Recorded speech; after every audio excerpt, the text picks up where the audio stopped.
Please subscribe Tito Manny Vlog.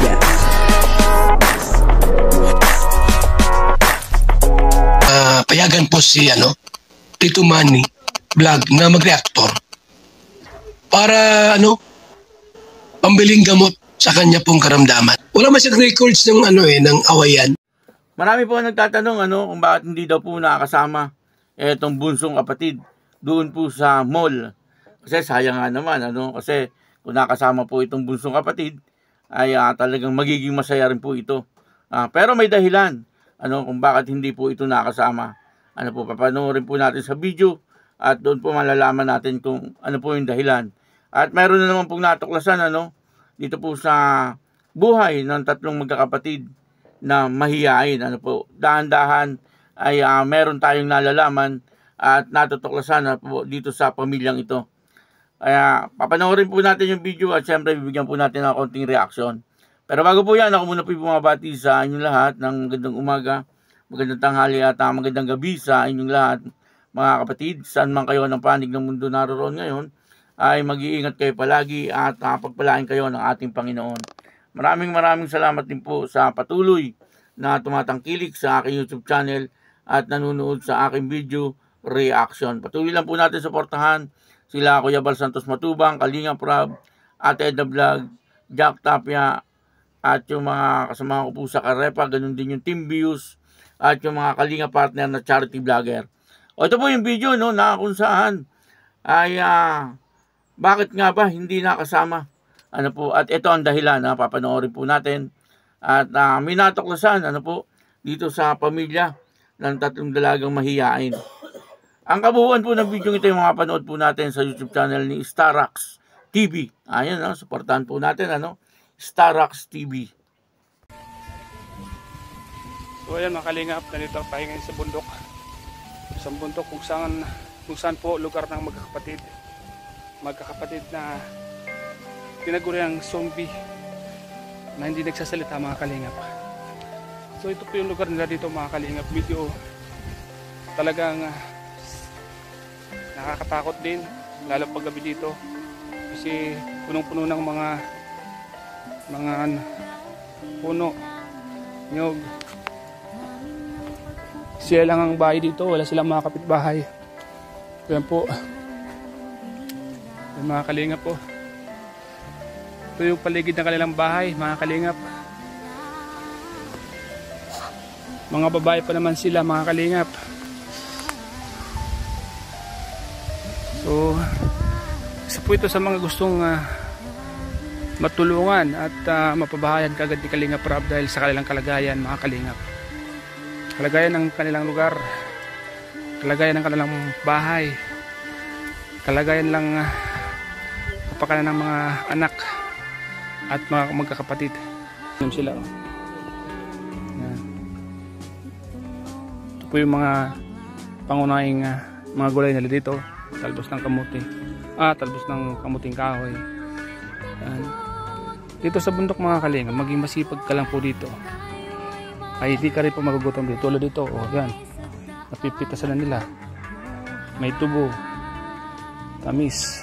Gustong magkape. Yan. Dagta ng tubo, pwede na yan. May bata dun.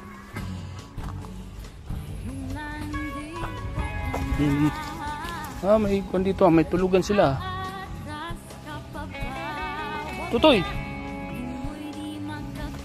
May duyan ka dyan Tutoy.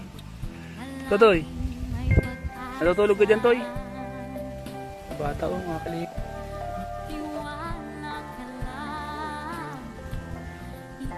Toy. Hindi ka sasama sa kanila, Toy. Mga kalingap, ito yung kapatid ng magkakapatid. Dito rin siya mayroon din siyang tulugan, mayroon din siyang bahay kubo dito. Kaya pala hindi ko nakikita doon kasi nandito rin siya may bahay kubo ka rin dito Tutoy dito ka rin tutulog. Panood po natin yung video at dito nga po si Starax ay nag-iikot-ikot upang sa gano'n ay meron po siyang ma-vlog ito po ang tatawag na behind the scene. At yun na nga sa kanyang pag-iikot-ikot ay dito ay nakita niya ano, na marami po talagang halaman na tanim. Ano po itong pamilyang ito, ano? Ibig sabihin ay talagang napakasipag po nila, ano? At talagang wala po siguro silang sinasayang na oras, ano po, sa araw-araw nilang gawain, siyempre kundi magtanim. Ano po, kasi doon po sila nabubuhay. Ano po, at dito nga sa pag-iikot ni Starax TV ay meron po siyang isang namataan na isang kubo.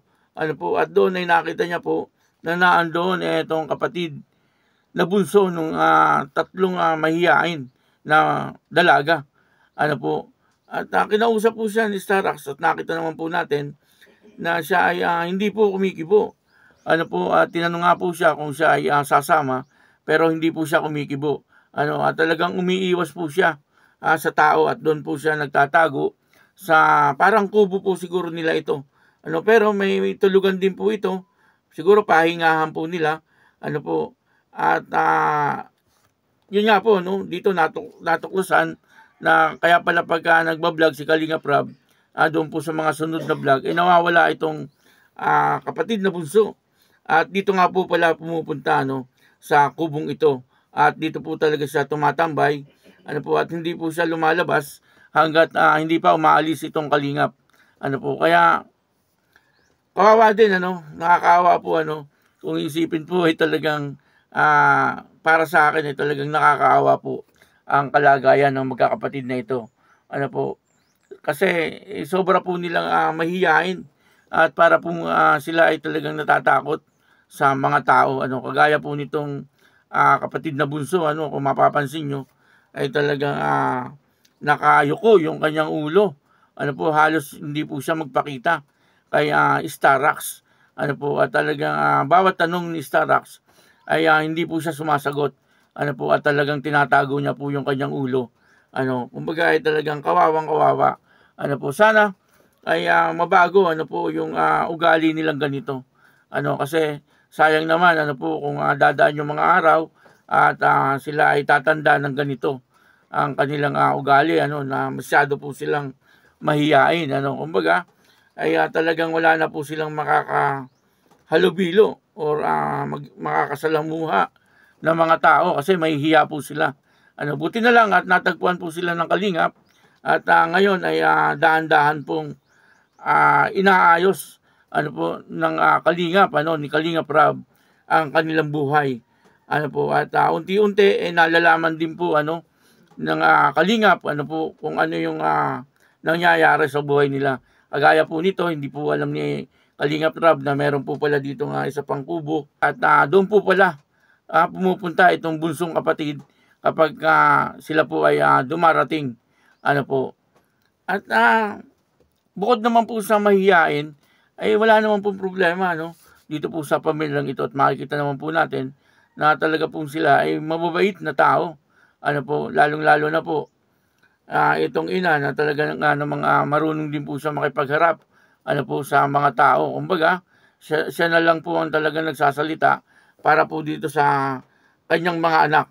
Ano po, at dahan-dahan lang, dahan-dahan ay darating po ang araw, makikita po natin ay magiging maayos po ang buhay ng tatlong magkakapatid na ito. At ito, makikita naman po natin na meron na po silang improvement kahit konti.